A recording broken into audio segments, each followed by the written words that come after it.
right, so since we do have a lot to cover in our short period of time, I'm just going to get started. Hello, everyone. Thank you so much for spending a little bit of your Thursday afternoon for this very special workshop discussing sustainable waterfront development through reconciliation. My name is Darlene Coyle, and I am currently leading the Planning For Our Shorelands project at Watersheds Canada. And so this is a collaborative program that's been critically looking at barriers to sustainable waterfront development for the past 2 years, and trying to communicate the holistic benefits of vegetated shorelands. So the reason this workshop came to be was that during my conversations with professional planners and municipal staff about informed decision-making around waterfront development issues, it was common for them to point to scientific studies such as environmental impact studies, stormwater management plans, and other technical assessments like that. But when it was brought up if local Indigenous groups were being consulted on these land use decisions, the room would often get very silent. Decision makers don't seem to know what to do or what to say. And there's been a lot of focus recently about the actions or inactions taken by the federal and provincial governments. But since municipalities aren't technically a crown entity, they derive most of their power from the province. I've noticed that these issues around how to build that relationship, what the duty to consult there is. And so it seems like this area keeps falling to the side, which is a real shame because everyday land use decisions directly impact the way that we connect with, interact with, and experience the land and water. And if this relationship continues to be ignored, it just further exacerbates this problem of not only sustainable and informed decision-making when a significant stakeholder group is not at the table, but it fails to address the findings and lessons learned from the Truth and Reconciliation Commission's calls to action, which we're going to hear a little bit about from our presenters today.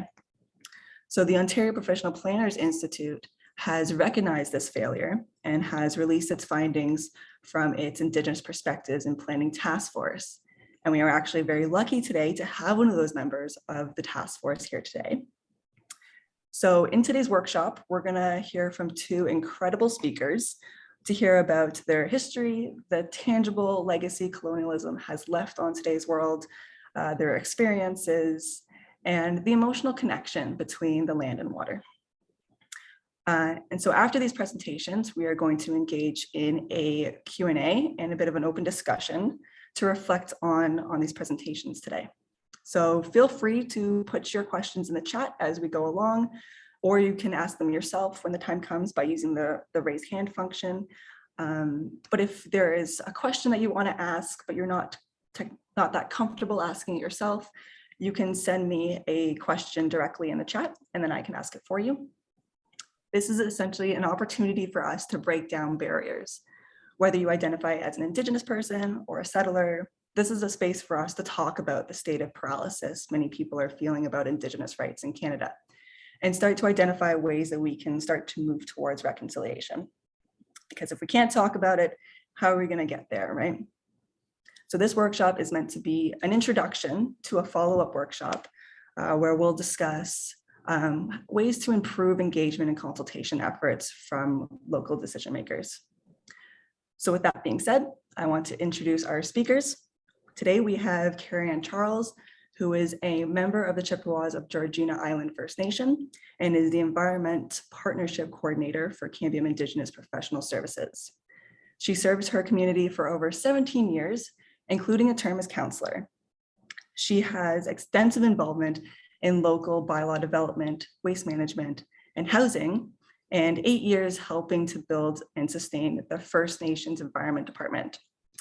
Her success in building relationships and promoting education and community involvement has generated international recognition by speaking engagements on Indigenous perspectives on environmental stewardship and climate change across Canada, the US, and Mexico. She was a member of the OPPI Indigenous Task Force and is currently involved in a number of environmental initiatives that are creating space for the meaningful inclusion of Indigenous voices and perspectives that will have rippling benefits for all life on Earth in the next 7 generations. She is also partnered today with Abraham Francis, who is Deer Clan from Akwesasne and the current program manager for the Mohawk Council of Akwesasne Environment Program. He earned his BSc in microbiology and an MSc in natural resources from Cornell University. Previous positions held for the Mohawk Council of Akwesasne include community health representative, prevention intervention coordinator, environmental project coordinator, and environmental science officer. His research interests are at the intersection of environmental science, Indigenous methodologies, community engagement, education, health, social services, law, and cultural foundations as a means for empowerment and healing within Indigenous communities. His work as project manager is where he can address and promote community concerns regarding the environment and conservation from a culturally grounded place to ensure that future generations have the same have access to clean land and water.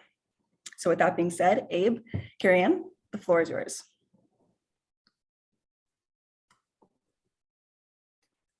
Thanks for that awesome introduction, Darlene. So Abe has controls here, so maybe if we can share a screen, that would be great. All righty, well, let me get that loaded up right. I have to say that I'm super excited to be paired up with Abe. Love the work that he does. And yeah, super excited to be here with all of you folks and grateful for the time that you have given us today.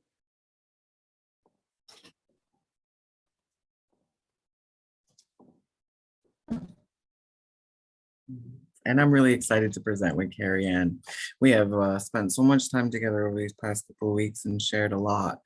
And this is the product of a lot of deep thought and a lot of conversation and our various expertise coming up against each other. So I'm really excited to see how, how this will be received by the community here. So yes. Would you like to start here? Sure. So again, thank you, Darlene, for that introduction. So I'm going to actually introduce myself in my language. Like to start off that way. I'm not a fluent speaker. I am currently trying to learn my language. I have sort of put a time limit on myself in the next 20 years. I would love to be able to speak fluently. And I think that is still giving myself a narrow, short period of time to be able to pick up my language, but it's such an important piece of this whole process of reconciliation. So Onin Bojo, Carrie Ann Charles Dishnakas, Georgina Island Dunjaba, Mayingan Dodam, Anishna Bakwa and Dow, again. So my name is Carrie Ann. I'm from the Chippewas of Georgina Island First Nation. I am of the Wolf Clan, and I'm a proud Anishinaabe woman. So if you want to go to the next slide, Abe, that would be awesome. So I will take this one. So the outline today of what we will be processing is we're going to talk about reconciliation and why. And then we're going to go through the truth and reconciliation process, the commission, the definitions, principles, calls to action, the National Inquiry into Missing and Murdered Indigenous Women and Girls, the United Nations Declaration on the Rights of Indigenous Peoples, context specificity of Akwesasne, a decolonial approach to shorelines, a meditation on grief and shorelines, communicating with Indigenous peoples and communities. We'll return to the key concepts and takeaways, as well as share a conversation between the 7 grandfather teachings and great law. And then we will touch on returning to reconciliation and why. And then we will close with a Q&A. So thank you. And I will hand it back to Carrie. Awesome. If we just want to stay on this slide for a minute, you can see we have a lot to talk about here. And so to start us off, I want to go back to, again, putting into the context that Darlene had mentioned in regards to the OPPI, the Ontario Professional Planning Institute's Indigenous Task Force. And I was very privileged and grateful to be a part of that task team. And so I just want to make sure that we have that context as well. And so within that report, and you will, if you have not already received a copy of the report, there were the following concepts were the reoccurring background themes that were heard throughout the development of the report. And they're as follows. A, truth as a precondition to reconciliation. B, recognizing diverse Indigenous peoples. C, Indigenous rights, law, and legal traditions. and arising obligations. D, traditional knowledge and relationship with land and the natural environment. E, Indigenous planning. F, planners' engagement with Indigenous communities. G, insufficient capacity in Indigenous communities. H, the importance of building and maintaining relationships and respect. And I, planning as a colonial tool, a challenge to the profession. So here's a quote from that document. Colonial legislation led to the disposition of Indigenous lands and the imposition of a legal order aimed at limiting Indigenous rights and suppression of their cultures. The colonization of North America involved implementing settler policies and attitudes that cut off Indigenous people from their traditional lands, culture, languages, spirituality, economies, systems of governance, and other important parts of their identity. The history still shapes our present. Planning has helped implement policies designed to disconnect Indigenous peoples from their land and foster destructive assimilation. Here, we are starting with some of the truths to hopefully help you on your learning journey to reconciliation. And so this presentation is really going to try to help you understand the truth as a precondition to reconciliation. And so we're going to start off here with reconciliation. Why? So most people, I'm sure, hopefully by now with the discoveries last year, have some understanding of residential schools. So in the early 1600s, and this is something that folks need to understand and know as a prerequisite to reconciliation. Residential schools in the early 1600s were run by Catholic nuns and priests and established the first residential schools in Canada. In 1883, these schools began to receive funding from the federal government when the Government of Canada created the residential school system. The main goal of the system was to assimilate Indigenous children into white Christian society. These schools operated between 1831 and 1996, and over 150,000 First Nations, Métis, and Inuit children were forced to attend during these periods. Thousands died either at school or because of their experience in the system. Many more remain missing. Across Canada, there has been 139 Indian residential schools recognized. 18 of those are known to operate in Ontario itself. Some of those residential schools are now being turned into memorials. A couple of them that I can reference you to, and I really suggest or hope that you can go visit them at some point in time. Algoma University is one in Sault Ste. Marie. They have a great memorial at Algoma University where they do education and awareness about residential schools. There is also, and it's probably one of the only that I know of at residential schools, there's also a marked burial ground for the residential school children that have been buried there. So I recommend that you if you have the opportunity to go take a visit and go do some learning there. There's also a residential school that's been turned into a memorial at the Mohawks of Six Nations. So again, another one that I strongly suggest that if you get the opportunity to go and visit and do some deeper learning. A couple of other things that I wanted to talk to you about here in this particular slide is Indian Day Schools and the 60s Scoop. So these are two events that most Canadians don't know about or understand or have even heard of, actually. So Indian Day Schools were schools run by the Canadian government and Christian churches, where First Nations, Métis, and Inuit children were sent during the day, but lived with their parents and remained in the communities. The difference here was that the children got to go home, but everything else that you hear about residential schools, about the abuse, physically, mentally, sexually, all occurred in the day schools as well. A personal story, and that's one of the things that I like to do in these presentations, to give people context and to give people that emotional attachment to this stuff, is that most people don't recognize that the things that we're talking about in terms of the Indian residential schools, the Indian day schools, and the 60 Scoop, which I'll get into here in a minute, is that these things all very much affect us as Indigenous peoples in our very present day. When I talk about Indian day schools, I can talk about attending an Indian day school myself. So there is a settlement agreement, much like the Indian day residential schools, that is out. It was a member of the Manitoba Lake First Nation that started it in 2009.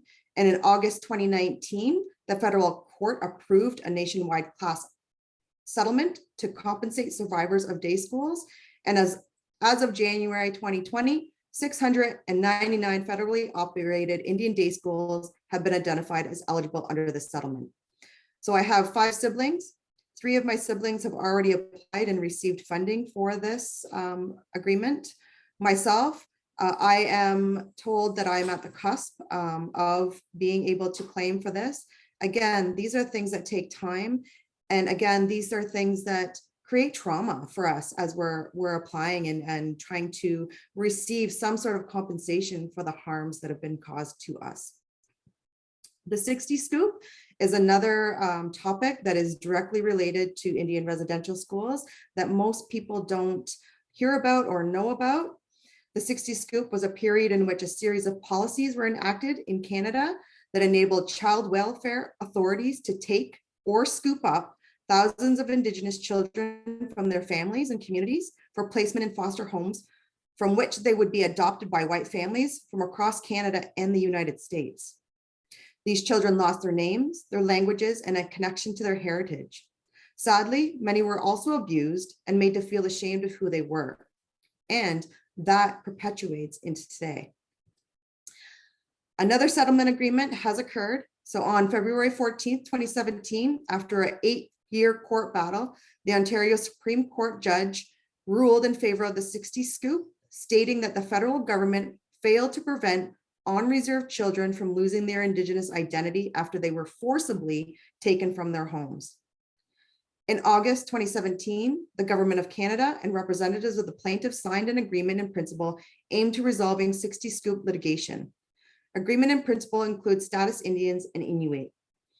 So it does not include Métis. In August 2018, the federal court and the Ontario Supreme Court approved the terms of the settlement agreement, and a final agreement was signed on it was in August 2017, the federal court and Ontario Supreme Court approved the terms of the settlement agreement, and a final agreement was signed November 30th, 2017. Something else that I want to talk about, again, to bring this stuff to our very present, and I will talk a little bit about it when I get into Truth and Reconciliation, but today, Indigenous children, we have more kids in care than ever. It's just termed something differently. So please remember that and keep that in mind. Next slide, please, Abe.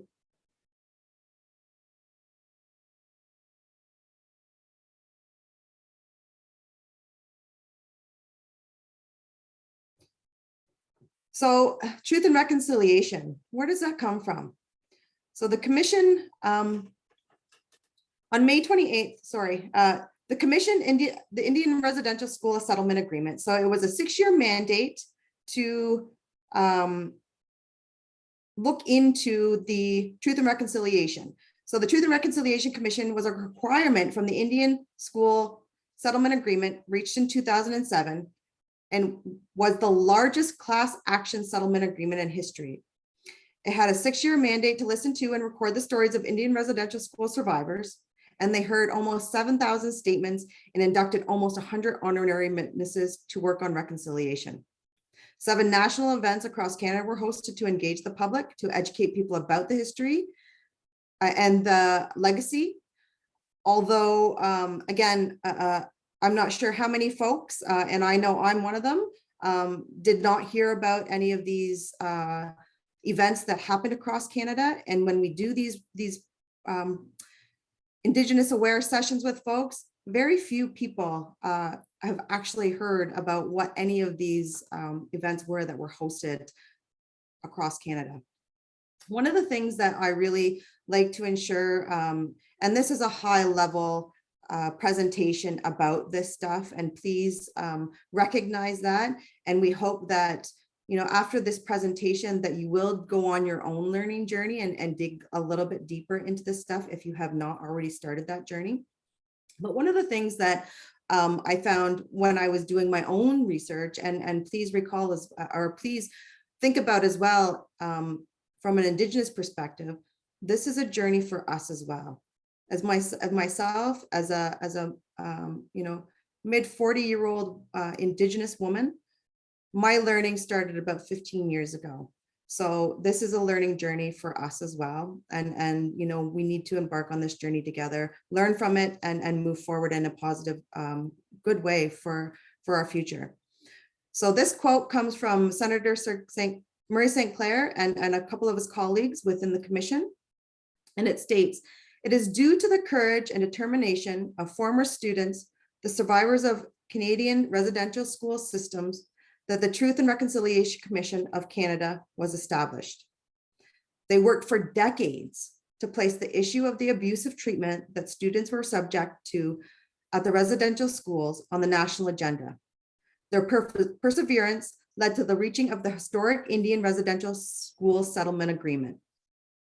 All Canadians must now demonstrate that same level of courage and determination as we commit to an ongoing process of reconciliation. By establishing a new and respectful relationship between Aboriginal and non-Aboriginal Canadians, we will restore what must be restored, repair what must be repaired, and return what must be returned."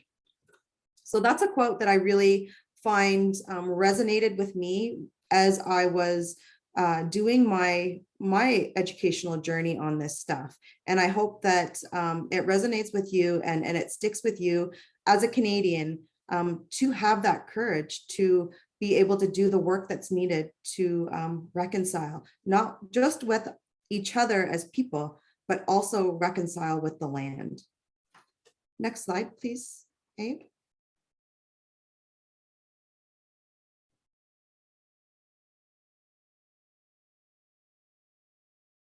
So as part of that, the commission's process in developing the report, they also defined what reconciliation should look like or should look like in Canada. So the definition by the commission is establishing and maintaining a mutually respectful relationship between Aboriginal and non-Aboriginal peoples in this country. So that is the definition that the commission came up with in terms of reconciliation. They also came up with 10 principles that guide the reconciliation report. And I'm not going to read all 10 of the principles here, but there are a couple of principles that I do want to highlight in today's presentation. And they are: reconciliation is a process of healing of relationships that requires public truth, sharing, apology, and commemoration that acknowledges the redress and redresses past harms. And the second one is, all Canadians as treaty peoples share responsibility for establishing and maintaining mutually respectful relationships. And again, I really want to point that out, that most people don't recognize and understand that as Canadians, we are all treaty people. There are treaties between Canada and the Indigenous peoples that encompass all of us today. So I also want you to keep that in mind as we walk through the rest of our presentation today. Next slide, please, Abe.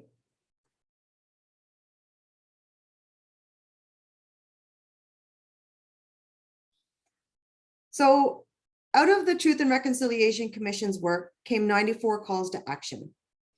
And I'm not going to go through all of those 94 calls to action, but what I'm going to do is sort of walk through broadly what those calls to action are, to give you again a little bit of a context in regards to why those calls are important to us as Indigenous peoples. And particularly, this is coming from my own perspective. And I also want you guys to keep in mind that, we have many Indigenous peoples across Turtle Island and across Canada that have many different knowledges, many different values, many different priorities, many different lived experiences, and many different perspectives based on all of that stuff. And so as I go through these quickly to give you a little bit of context, please keep that in mind, that it is so important to be able to speak with as many people as you can and get those different perspectives so that you have an idea of, a cumulative idea of how we move forward, rather than just taking one perspective or taking your own perspective to move forward. And that's one of the biggest differences in from my perspective as an Indigenous person, from that colonial Western lens. The colonial Western lens is very segregated. It's very focused. It's very selfish, quite frankly, where the Indigenous perspective is very holistic. It's very respectful in terms of taking everybody else's perspectives and putting everybody else before ourselves to ensure that we're coming up with those most robust plans for our future. So some of the categories we have under the calls to action are child welfare, health, justice, education, language and culture, and then we've got some broad reconciliation actions. We've also got actions under museums and archives, actions under for youth, media and reconciliation, sports, development of National Center for Truth and Reconciliation, actions for newcomers, actions for commemoration and missing in children and burial information, as well as business and reconciliation. So again, I'm just going to give you a little bit of context in some of this stuff. And so I want to start off with child welfare and just talk a little bit about the importance of, and the importance from my perspective of child welfare and how it connects to what we're talking about here. So when we look back just at that overview that I did of the truth and reconciliation and where that came from, it really goes back to the taking of our children and trying to take the Indian out of the child and assimilate and colonize the child into that white society. And so that is very reflective in our everyday today. And one of the things that I want to, an action that I want to put on you is to, if you have not heard about or do not know about Jordan's principle, I would like you to go and research that, because Jordan principle is really, once you learn and understand that, that can be applied, that thinking and that instance of where this legislation actually came from, happens today still to our children. And we have to recognize and identify and acknowledge that our children are still being targeted in this day and age to be assimilated. And so, and there's a lot of things that are encompassing within that. So Jordan's principle really looks at the jurisdictional barriers for our children to get services that they need. And it really talks about Jordan, who was a child from Manitoba that was born with critical medical needs, and the province of Manitoba and the federal government fought over who would provide the financial support for him to be at home. Jordan never got to go home, and he died in hospital at the age of 5. So really, in terms of child welfare, giving some context like that these are issues that we deal with on a daily basis in being able to get care for our kids, that if you're non-Indigenous, there are no barriers. There are those services. Health, again, the same, right? We as Indigenous folks don't have the access to the healthcare that we as Indigenous folks need to have, as well as those prejudice and discriminations that we often hit head on when we go into the Western colonial medical systems for help. A personal story myself, a good friend of mine, in Thunder Bay, she was attending university, and this was only 3 years ago, went to the Thunder Bay hospital on numerous occasions in a time period over a week, complaining about severe pains. She actually finally had to reach out to her mom, where they had to come up with money to fly her home. They flew her home. The minute she landed, they took her straight to Uxbridge Hospital, where Uxbridge actually took her in for emergency appendix surgery. So she was turned away several times. And if she hadn't, if her mom hadn't acted when she did, she could have lost her life. Again, same discriminations that happen in our justice system, where, you know, our people are over incarcerated because of the color of our skin, and those discriminations and prejudice that are ingrained in our society about our people, because the people don't know the truths about the Indigenous peoples of Canada. Education, again, we fight on a daily basis to ensure that we have the adequate facilities within our communities to educate our children, but also fight to have our children that are on reserve attend off-reserve schools if the parents want that. And I have a story myself about that I won't share with you today, but can if we ever meet again. But again, the education system, where we're totally ingrained in the white colonial systems and being taught that and perpetuating that assimilation and colonization process that stems from the residential schools. Language and culture, this is huge. This is a huge one for me. Our languages are so important. All of our knowledge, all of our teachings, all of our traditions are embedded in our languages. Our language is not like the English language. Our languages are very descriptive and very connected to who we are as people and to place. And so languages and culture are a huge one in Truth and Reconciliation. Again, there's those broad calls that I won't speak about that you can look up. There are the museums and archives, you know, really calling upon the federal government and the governments to ensure that this stuff is here for future people to be able to look back on and remember and acknowledge, so that when we come to the present and we move forward, we don't allow these tragic and traumatizing events to reoccur. Youth is a big one again for me and for myself.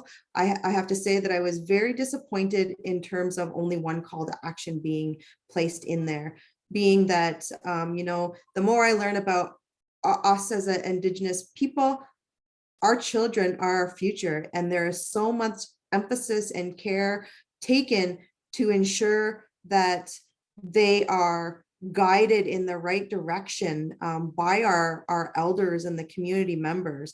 It takes a community to raise a child, is what we say in community. So when I see only one call to action, I was quite disappointed myself. Next slide, please, Abe.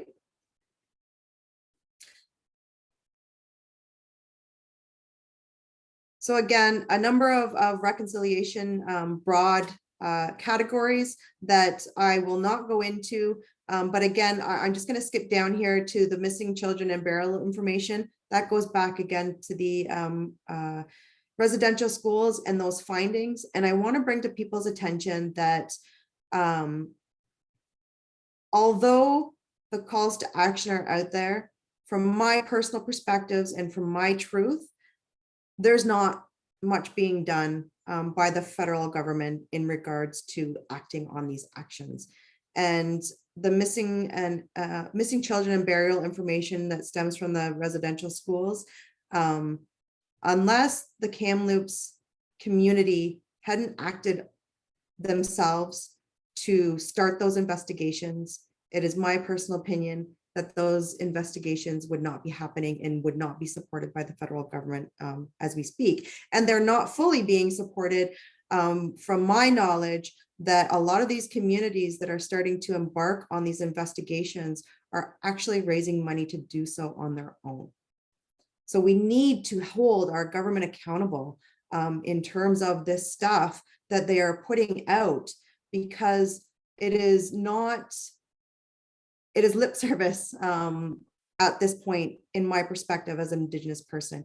And with all you folks that are on the call here, we hope that you stand beside us and as you learn and as you go on your learning journey, that you start to speak up as well on our behalf about the government being accountable and, really supporting the stuff that they're putting out. And I think that's it for me. I think I turned it over to you, Abe, at this point. Well, thank you so much, Carrie, Carrie Ann, for sharing all of that. And I will hop right into it. So I took on the section about the national inquiry into missing and murdered Indigenous women and girls. And this was an inquiry that was launched in September of 2016. They conducted 238, or they had 2,386 participants in the truth gathering process, 15 community hearings, 9 knowledge keepers, experts, and institutional hearings. And they finally published the report on what they heard in 2019, and the inquiry ended on June 30th, 2019. And the Truth and Reconciliation Commission, the whole initiative behind this was from the Truth and Reconciliations Commission's call to action number 41. We call upon the federal government in consultation with Aboriginal organizations to appoint a public inquiry into the causes of and remedies for the disproportionate victimization of Aboriginal women and girls. And it was situated within these principles of change, a focus on substantive equality and human Indigenous rights, a decolonizing approach, inclusion of family and survivors, Indigenous-led solutions and services, recognizing distinctions, cultural safety, and trauma-informed approaches. Now, what I think one of the most powerful pieces, and part of why it took a bit longer for this report to get published, was because this report acknowledged that the experience of missing and murdered Indigenous women, girls, and Two-Spirit LGBTQIA people is genocide. This is genocide that our people are experiencing because we are susceptible at much higher rate to the violence of the settler society, that our bodies could be taken from our families. And that the colonial violence is maintained within Canadian society through historical, multi-generational, and intergenerational trauma, social and economic marginalization, maintaining the status quo and institutional lack of will, and ignoring the agency and expertise of Indigenous women, girls, and Two-Spirit LGBTQIA people. Now, what this all kind of means to me is that we aren't being heard, that the systems in place are removing us from these landscapes, are removing from our families. And it's scary. And I've been touched by this reality. And what it ended up calling for was 231 calls for justice. And there was a variety of ones called on the government for human Indigenous rights and governmental obligations. There were 7 for culture, there were 7 for health and wellness, and 8 for human security, and 25 calls for justice from the government. And then there were additional calls for industry, institutions, services, and partnerships within media and social influencers, 9 from human and wellness services providers, transportation service providers, and hospitality industry. Police services, there were for 11. Attorney and law studies 1, educators 2, workers and those implicated in child welfare 15, and extracted development industry 5, and correctional services 13. And then there were 8 calls for all Canadians to adhere to. Now, prior to this inquiry, I had the opportunity to participate in Walking with Our Sisters, which was a medicine bundle that was carried from community to community with vamps. And so vamps are the decorated tops of our moccasins. And Christy Belcourt called upon all did a call out across Canada for people to donate these vamps to them. And they represented the unfinished journey of our women, children, and queer community. And that medicine that came with that when it came to our community was so powerful. And I thought about how my family had brought 2 vamps of our own for our own loss, that I had 2 aunts that had been taken from us too soon. And this is a part of our bodies being subject to this reality and this vulnerability with a lack of protection that is the product of so much violence across time, connected to the Indian Act, connected to all of these pieces. And it's sad and it's painful. And this process continues today, that we haven't found justice yet, that we're continuing to lose people and women, and what that means for our societies, for the matrilineal societies like the Haudenosaunee, that we're losing so much more than that. And so I'm really grateful that this work was done, and that I knew so many people that were invited into this space and helped gather these stories, and I'm grateful for that. Next, I wanted to open the discussion on the UN Declaration on the Rights of Indigenous People and where this all comes from. Because really what the UN DRIP established was that Indigenous people are people. What a statement to make, that Indigenous people were not considered people until 2007. That the papal bulls and the doctrine of discovery established that we were savages and were non-human because we did not believe in Christianity. That the doctrine of discovery and terra nullius were based on the idea that any land could be colonized and claimed as long as there were no Christians on it. And to think that the doctrine of discovery does not apply is a fallacy. Because in 2005, Ruth Bader Ginsburg made a dissenting argument against the United Nations land claims, citing the doctrine of discovery, and affected us for a very long, and continues to affect us. And where this journey of the establishment of the UN DRIP for me begins is with the Skahe, who was a Cayuga hereditary chief, or condoled chief. And what he had done was he had fled Canada after the imposition of the band council system and the criminalization of our traditional people within that structure. And so what he did was he traveled to Geneva to talk to the League of Nations, and he wasn't able to get into the door. But it was there that he met the mayor of Geneva, and he started this journey where about 50 years later, 60 years later, a convoy of Haudenosaunee and other Indigenous nations would go and demand that our rights be recognized, and that would start the beginning of this journey. And to talk about Indigenous within this space is that Indigenous before 1957 only referenced ecology and species on the landscape. It didn't reference people. And so I think that's an important moment to recognize. And it wouldn't be until the Cobo report in 1981 where they would start looking into the dimensions of what Indigenous identity looked like and the complications around that.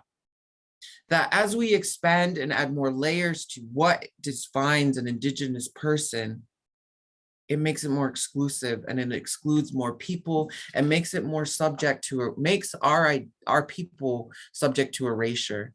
So centralizing within our communities who's our people and who we recognize is an essential part of that. And this document would become adopted by the United Nations in 2007 and wouldn't be signed by Canada until 2016. The Canada sat on their hands for 9 years, but they were not alone in this. That Australia and the United States all additionally refused to sign this document and only recently have entered into it. Now, at this point, I now hand it over to Carrie Ann to talk about Bill C-15. So yeah, as thanks, Abe, and yeah, great. I love how you put together the words for the murdering and missing Indigenous women and others, because again, that's something that people don't recognize in terms of the impacts that has on our communities. And again, the differences in views and how we as Indigenous peoples view our women compared to the Western colonial view of women. So thank you for that. And in terms of the United Nations Declaration on the Rights of Indigenous Peoples, as you mentioned, Canada did not vote for the declaration in 2007. They denied the United Nations. They finally signed in 2016, but as mentioned, Bill C-15 was not passed until last year, June 21st. And, there's a theme here in terms of some of the actions that are within the Truth and Reconciliation calls to action that stem, in my perspective, from the findings last May. And if those findings had not started, it is my personal opinion that we wouldn't have some of these things like Bill C-15 today. And so very grateful that Bill C-15 has been implemented. And what it is an action plan to implement the United Nations Declarations on the Rights of Indigenous Peoples. And so this legislation is mandated for 2 years that it needs to be implemented and have cooperation with both the Indigenous communities and the government to come up with this action plan. And so, we are now in June of 2022. They have until June 2023 to release this action plan around how they plan to implement the United Nations. And for me, the difference in the rollout of this legislation compared to the rollout of the Truth and Reconciliation calls to action is there's some accountability that's built in here, where with the Truth and Reconciliation, I don't see that, right? So they have a mandate of 2 years to get this plan into place. Next slide.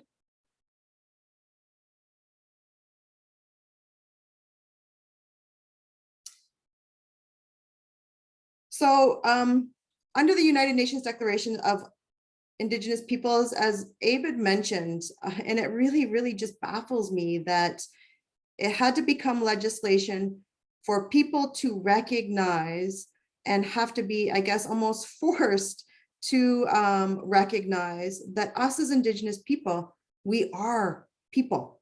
We are human beings. And so within the United Nations Declaration, as I went through it, doing my learning, there was a lot of things that really baffled me in with it. So there's 46 articles, self-determination and self-government, equality and non-discrimination, culture, language, and identity, lands, territories, and resources, and Indigenous institutions and legal systems, among other rights. So those are some of the things that are within the United Nations Declaration. Article 10, I want to bring to your attention, as it states, Indigenous peoples shall not be forcibly removed from their lands or territories. No relocation shall take place without the free, prior, and informed consent of the Indigenous peoples concerned, and after agreement on just and fair compensation, and where possible, with the option of returning. So I want to bring that to your attention, particularly in the context that we're talking about in those shoreline developments. And, in terms of planning overall, because we have to go back and remember that as an Indigenous person, and from that Indigenous perspective, we have to look at things holistically. We can't look at things as one-off. So you can't just look at one shoreline and one development as one shoreline and one development. We have to start thinking about those ripple effects from that. We have to start looking at these things from a whole. And so when we talk about Article 10, and you think about your planning process, we have to think about those other pieces about forcibly removing us from our territories.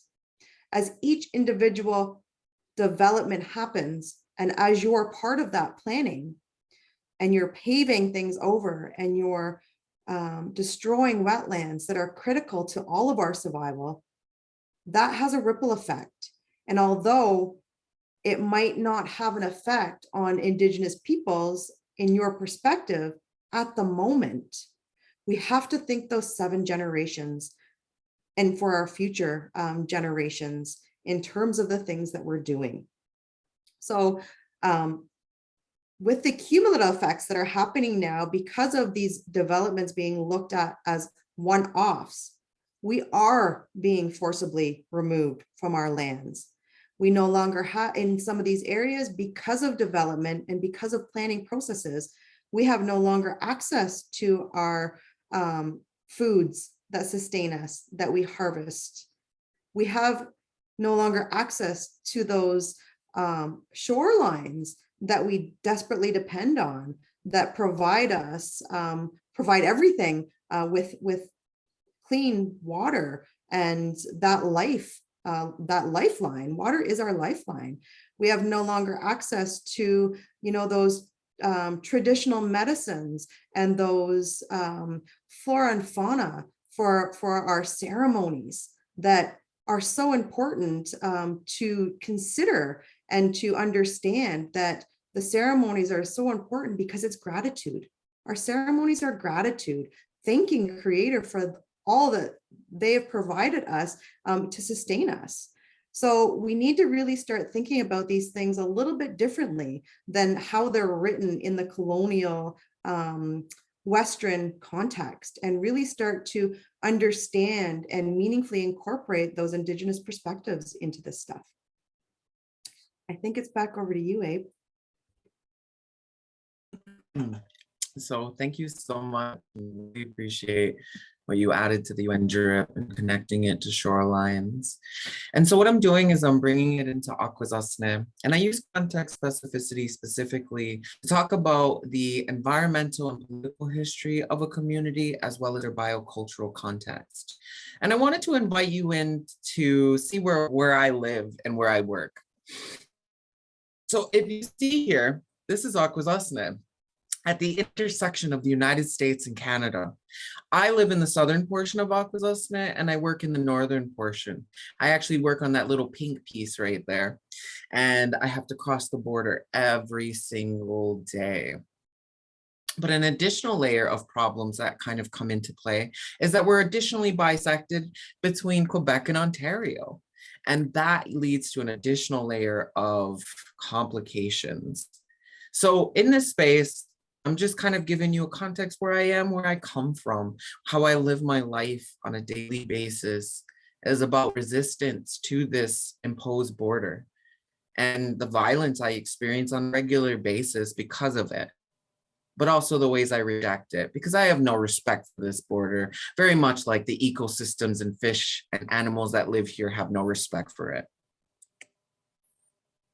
And so when I talk about the context specificity of Akwesasne, and for the political history of who we are, where we come from, we are composed of mainly 3 different governmental agencies, nations.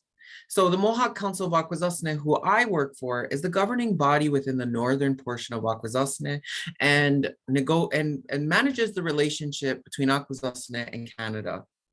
Now, the St. Regis Mohawk tribe is in the southern portion of Akwesasne, and they're the governing body that engages with the United States. Now, the body that looks over all of the community is the Mohawk Nation Council of Chiefs, and they are part of the Haudenosaunee Confederacy, which is composed of 6 nations: the Tuscarora, the Seneca, the Cayuga, the Onondaga, the Oneida, and us, the Mohawks. The holders of the fire for the Mohawk Nation is here in Akwesasne. And so there's this really powerful connection of politics that exist here. It was at the end of the 18th century that the band council system was imposed upon us. We now celebrate Jake Fire and Ice Day because one of our traditional leaders was killed by the RCMP.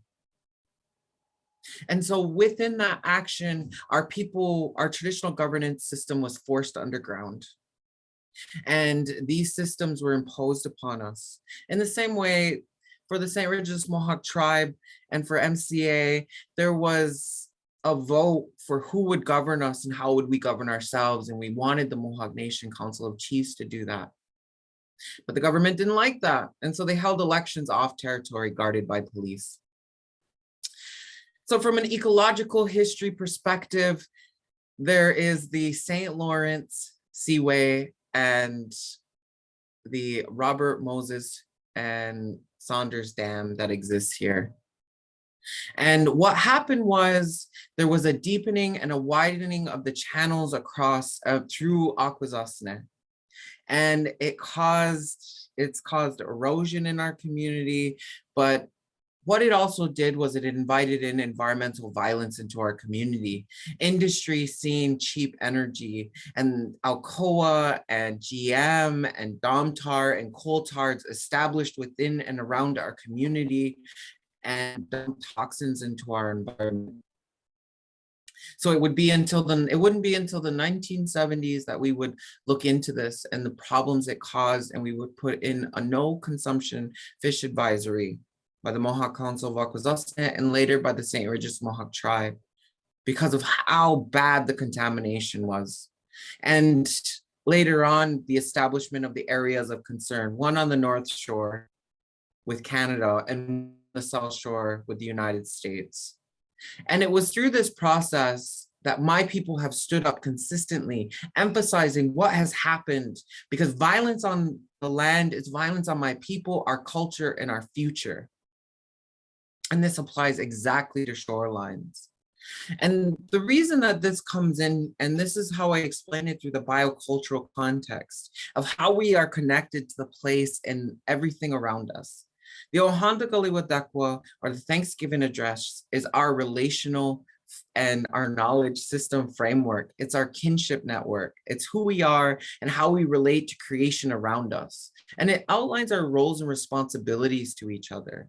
We have a role and responsibility to be in engagement with the world around us and with the fish around us. Otherwise, what we will be subjected to is a loss of language, values, and even health. And this really cascading impact away. An additional piece of this learning is, for me anyways, comes back to the Great Law. Is based on Skana Gostasla and Gatni peace, power, and a good mind, which was for negotiating relationships between nations and maintaining that peace is not the absence of war, but is in this active process of maintaining it with a good mind, and that there's power in this unity. And it's just through these three principles that we have maintained the Haudenosaunee Confederacy for hundreds of years, if not thousands.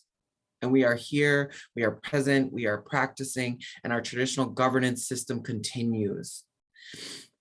Now, additional teachings and stories I incorporate into this is our creation story, which ontologically connects us to this landscape. We are a part of this landscape, and everything we are emerged from this, our languages, our ceremonies, who we are and how we relate to each other. Our clan system and how we relate to each other was built around grief, and was built around ensuring that our roles and responsibilities were established. I am Deer Clan, and that is what connects me to this place. And then we have a cycle of ceremonies that we enact on an annual basis. And this reminder, and one of my favorite things about it was Henry Lickers taught me that our ceremonies exist because we messed up. And this is a reminder to not mess up again. But it's a consistent reminder on an annual basis of our responsibilities to the world. We have all these really powerful ways of reminding ourselves of our connection to place and our roles and responsibilities to that. And I'm so grateful for that. And this is one of those beautiful ways where we reinforce it and create community with the world around us. And it's all based on these phenological indicators of of when it's time to do this ceremony. So we have to be in connection with the world around us to know when it is time to enact these things. And so all of these pieces, and these are just a small sample set. I'm giving you a taste of the complexity of these interconnected ideas that then feed into how we should plan for shorelines, specifically in Akwesasne. And this is how I think about a decolonial approach to shorelines here in Akwesasne. What we shared with you at the beginning is this history of violence our people have experienced that have disrupted our knowledge systems, our familial connections, our languages, our values, and so much of who we are was broken intentionally to become colonized, to be assimilated. And our people are still dealing with the consequences of that through our intergenerational trauma. We are still dealing with that. But the one thing that I always go back to is, and this is one of my favorite examples, is this can be restored. That this basket that was broken and was restored to the beautiful one that you see below. And I think that that is such a beautiful story that as we get back out on the land and as we engage with it and it heals and we learn and we grow, that hypothesis is an improved community and ecological health endpoints, that the health of the land will improve as well as the health of the community as we engage. And this space needs to be accessible to people. We need to think and be considerate that there are barriers to access our languages, to access our ceremonies, our traditional teachings. There is shame. There is so much that comes with this. So we need to create a safe space for that. And we need to approach this in a family-centered way. And that's inspired by this Maori approach for language learning that I would love to teach people and help people restore their relationship with the shorelines that exist around them.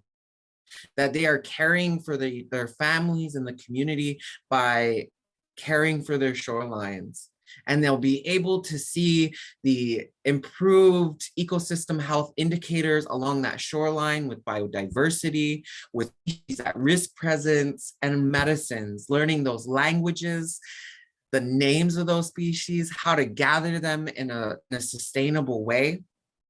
And also doing this, developing these educational tools that are adjusted to fit the epistemological orientation of Akwesasne. And what that means is that we learn different. So we need tools that are oriented to our learning process, that are ours, that draw on our languages, that draw on our relationships with each other. And all it's about is reigniting our memory of our roles and responsibilities to the world around us and fulfilling those. And what that sort of speaks to is a paradigm shift, is a decolonization of our minds, a reclamation of self, and a celebration of everything that was intentionally stolen from us and continues to be threatened by the systems that exist around us. And for the last couple of weeks, I have been thinking about what does a shoreline have to teach me about grief? A week ago, I lost an important woman myself. My aunt, Auntie, didn't know her as anything but Auntie for the longest time. When I found out her name was Marion, I lost it. I think I was 18. And I think it's so beautiful and funny how these things operate. But what I was really thinking about is how hardened shorelines and denuded shorelines of vegetation are an act of colonial violence on these landscapes. That these are mechanisms to control and to prioritize human comfort and access rather than seeing ourselves as interconnected parts of that relationship with that shoreline as family, as kin. And what I think about within this grief process is how a shoreline and a naturalized shoreline can teach me about how to hold on, but also how to let go and how to like accept love, that accretion and erosion are natural processes, and that the land and these plants and these ecosystems hold on to it, but also release it in this beautiful way. And that processing grief is this cycle, this process that goes through time.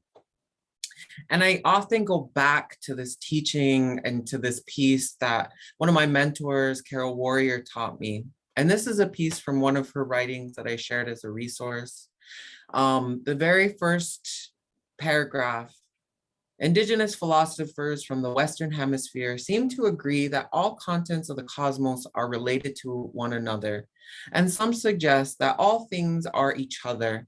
That is, they suggest that all things are not things so much as process or movement. Beings and other things are in a continual process of becoming and unbecoming, of transformation, which can be seen as a new phase of becoming. In this view, form is a temporary expression of energy or vibrations.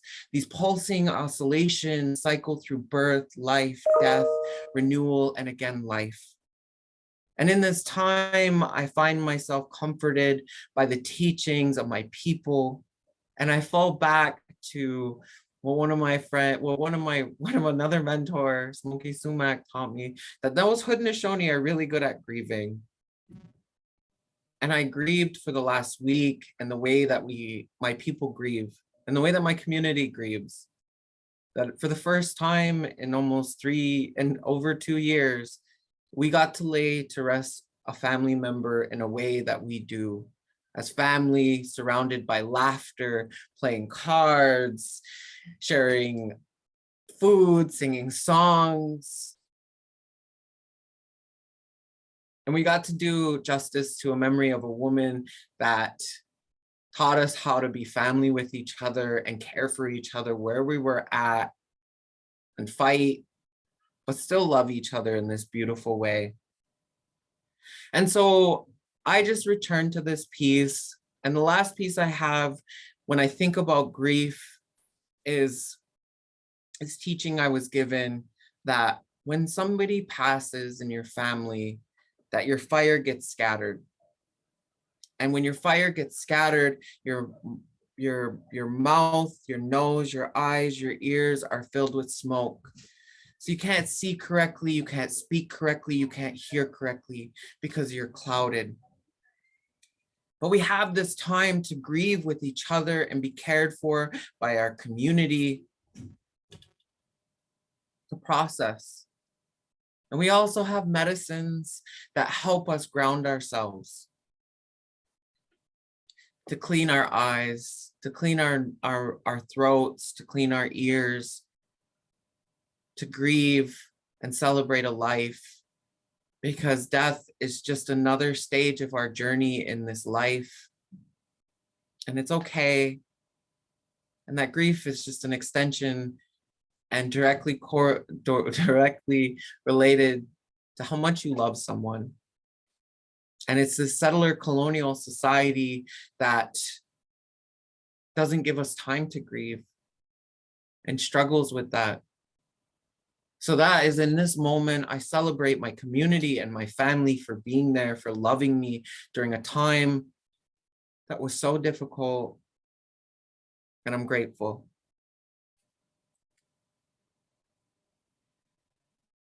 So with that said, I will share this slide with Carrie Ann to start, and then I will share some thoughts on the Gaswenta and what that means to collaboration with Indigenous peoples.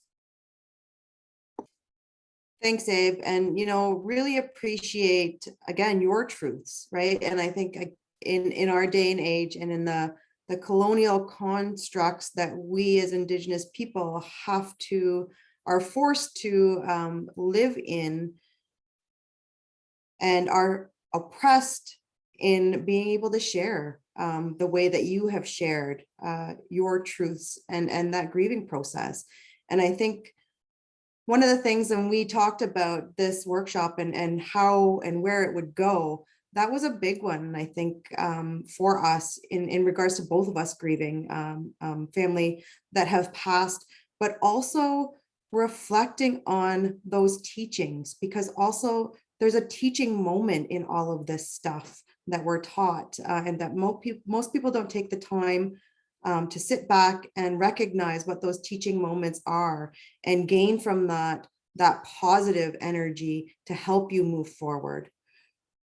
In our current society, it's unfortunate that that's what we're grown up with. Those are those colonial constructs. Don't allow your emotions to be attached to things that you're doing in your professional life. Don't, don't speak your truths in your professional lives. Don't ask questions to authority.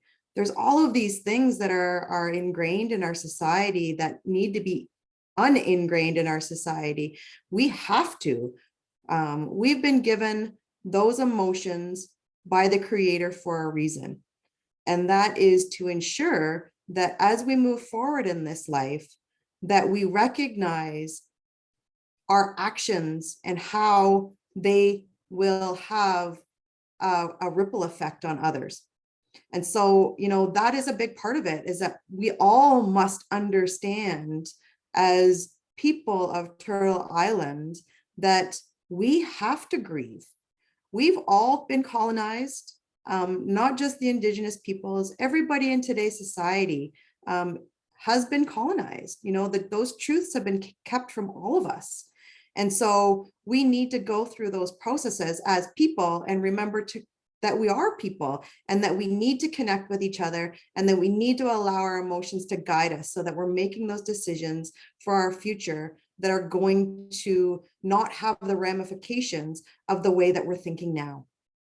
So in that, there's some key things that we want to leave you with today, heading into another session that we're hoping to be able to put forward for you guys. Is there's some key elements here in working with our people.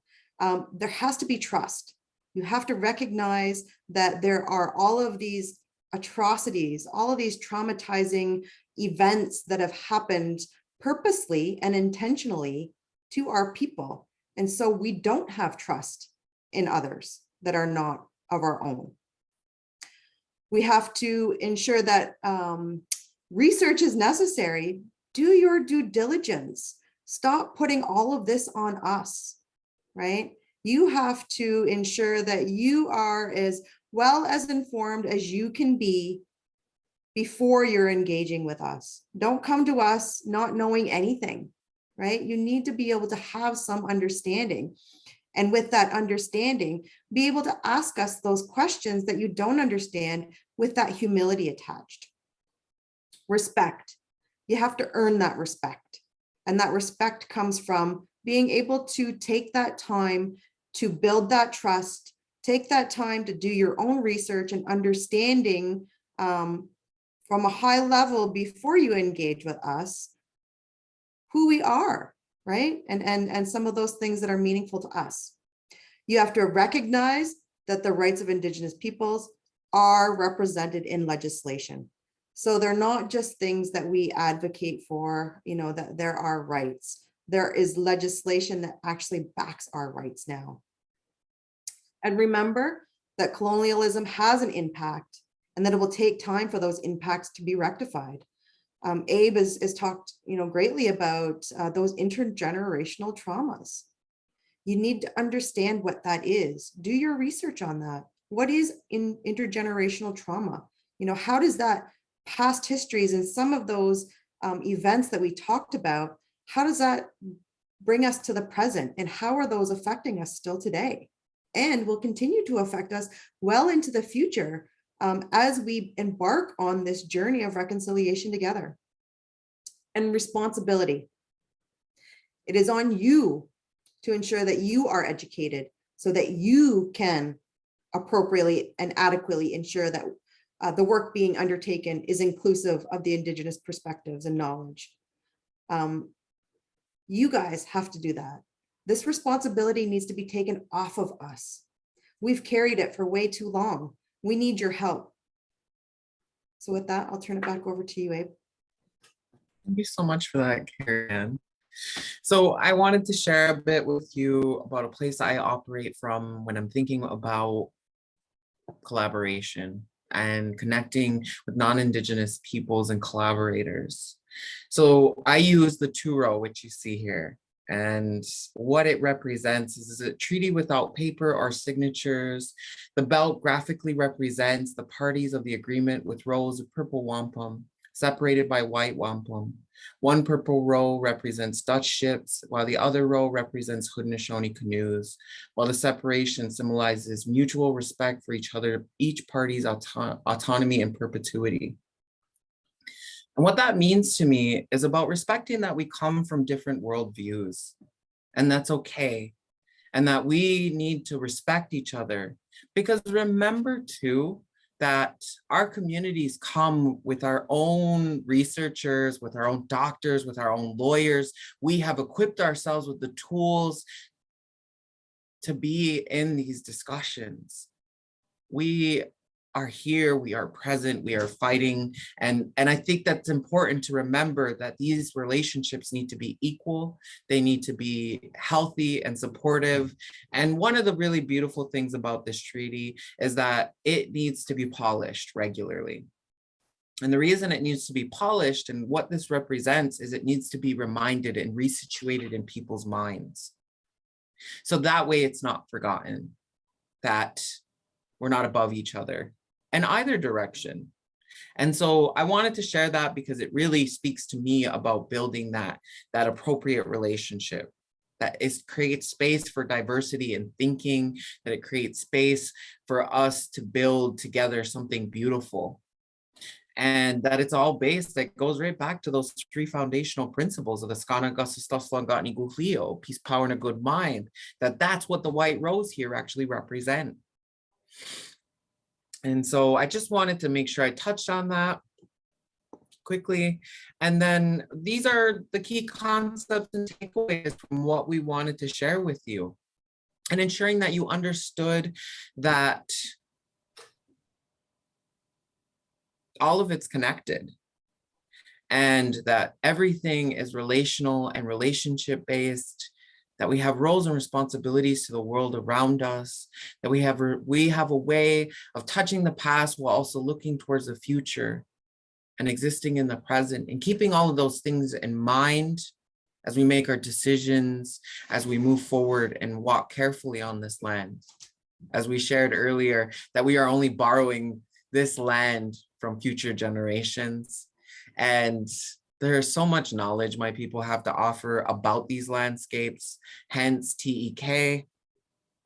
And that two-eyed seeing is really helpful, that we can actually come up with beautiful ways of understanding the world and address the complex problems like climate change that affect our society with our complex solution. Because it's only a diversity in thinking and community that we're going to be able to address these things. And these come out of ethical spaces. And we have a lot of contrasting values, but that's okay.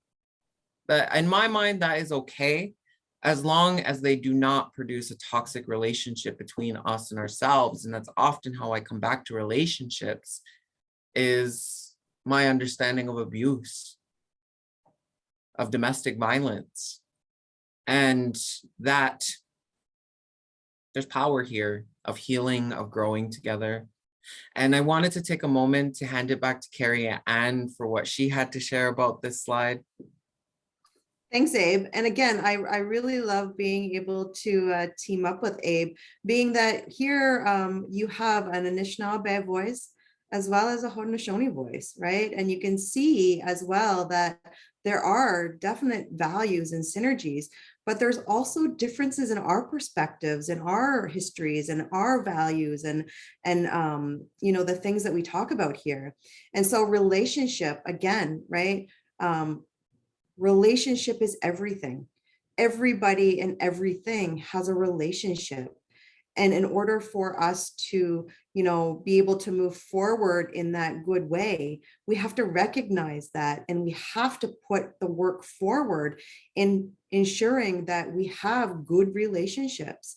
And you know, my boss takes it back to just relationships in terms of dating, right? You know, there's a lot of work to be done when two people come together from different worldviews, from different life experiences that want to be able to share something beautiful together. So relationships take work, and all of this is based on relationships. Natural law. So the natural law, and it's crazy, it's baffling. Some of this stuff to me is baffling because it's not just common sense to people. And so, you know, in the Western world, we go back a lot and we reference those natural laws, right? The law of gravity, the law of light, the law of sound, all of that stuff. But yet, you know, when the Indigenous people talk about the natural law and the creator's law governing everything we do, it gets separated from that. So we have to remember that there is this natural law, the law of the environment, the creator's law, that we always have to look to for everything in all of those decisions that we make. And 7 generations, again, just as Abe spoke about, you know, we do not own this land. What we are taught is that we are borrowing this land for our next generations. So we have to walk lightly on this land that we have borrowed from our children and our grandchildren and our great-grandchildren and our great-great-great-grandchildren. We have to think that far ahead. Traditional ecological knowledge or traditional knowledge or community knowledge, there's a lot of terms for this, but it really is about understanding place from the people that have been there taking care of it the longest. It's those observations over time of those changes and how we take that and put it into our present so that we can help make decisions for our future generations. That two-eyed seeing, again, being able to recognize that we are all people. We all have different perspectives based on our lived experience, based on who we are, based on our teachings, based on our values, based on all of this stuff that is so important in terms of, you know, those contrasting values. We do have contrasting values, but the fact of the matter is if we didn't have contrasting values, we would have nothing to build on or learn from. And then those ethical spaces, again, very important, where we're taking those contrasting values, we're taking those perspectives, those knowledge systems, and we're ensuring that we're coming to a safe, equal space with it all, so that we can build off each other's knowledge for that greater future for the next 7 generations.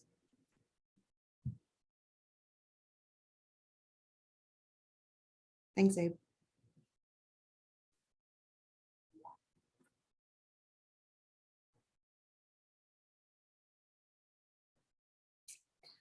So this again really shows some different teachings for the 2 different nations.